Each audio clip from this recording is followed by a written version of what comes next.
ಮಿಥುನ ರಾಶಿಯವರಿಗೆ ಹೇಗಿದೆ ಅಂತ ನೋಡೋಣ. ನೋಡಿ, ಮಿಥುನ ರಾಶಿಯವರಿಗೆ ವಿಶೇಷವಾಗಿರ್ತಕ್ಕಂಥದ್ದು ಏನಪ್ಪ ಅಂತಂದರೆ ಶನಿದೇವರು ದಶಮ ಸ್ಥಾನದಲ್ಲಿರ್ತಾರೆ. ನೋಡಿ, ದಶಮ ಸ್ಥಾನದಲ್ಲಿದ್ದಾಗ ನ್ಯಾಯವನ್ನು ಅಂದ್ರೇನು, ದಶಮದಲ್ಲಿ ಶನಿ ಇದ್ದರೆ ನ್ಯಾಯಾಧೀಶನಾಗ್ತಾನಂತೆ.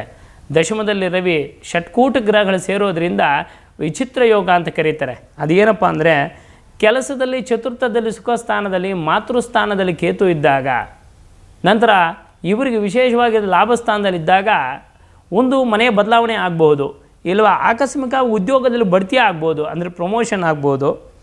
ಭೂ ವಿವಾದಗಳಂದರೆ ಎಷ್ಟೋ ವರ್ಷದಿಂದ ಈ ತೀರ್ಮಾನ ಆಗ್ತಿರ್ತಕ್ಕಂಥ ಭೂಮಿಗೆ ಸಂಬಂಧಪಟ್ಟಂಥ ವಿಚಾರ ಅದು ಕ್ಲಿಯರ್ ಆಗ್ತಕ್ಕಂಥದ್ದು ಆಗ್ಬೋದು.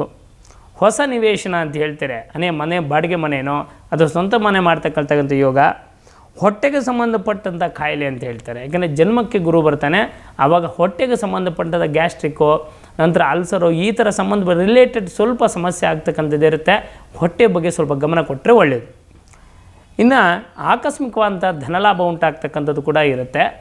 ಆದರೂ ಕೂಡ ಈ ಚತುರ್ಥದಲ್ಲಿ ಕೇತು ಇದ್ದಾಗ ಆಕಸ್ಮಿಕವಾಗಿ ಸ್ವಲ್ಪ ದೃಷ್ಟಿದೋಷದಿಂದ ಆರೋಗ್ಯದಲ್ಲಿ ಫ್ಲಕ್ಚುಯೇಷನ್ ಆಗ್ತಕ್ಕಂಥದ್ದು, ಮಿಥುನ ರಾಶಿ ತಾಯಿಯವರ ಆರೋಗ್ಯದಲ್ಲಿ ಸ್ವಲ್ಪ ಏರ್ಪೇರು ಆಗ್ತಕ್ಕಂಥದ್ದು ಇರುತ್ತೆ. ಅದಕ್ಕೆ ಮಿಥುನ ರಾಶಿಯವರು ಸ್ವಲ್ಪ ಗಮನ ಕೊಡಬೇಕಾಗತ್ತೆ ಆ ವಿಚಾರದಲ್ಲಿ.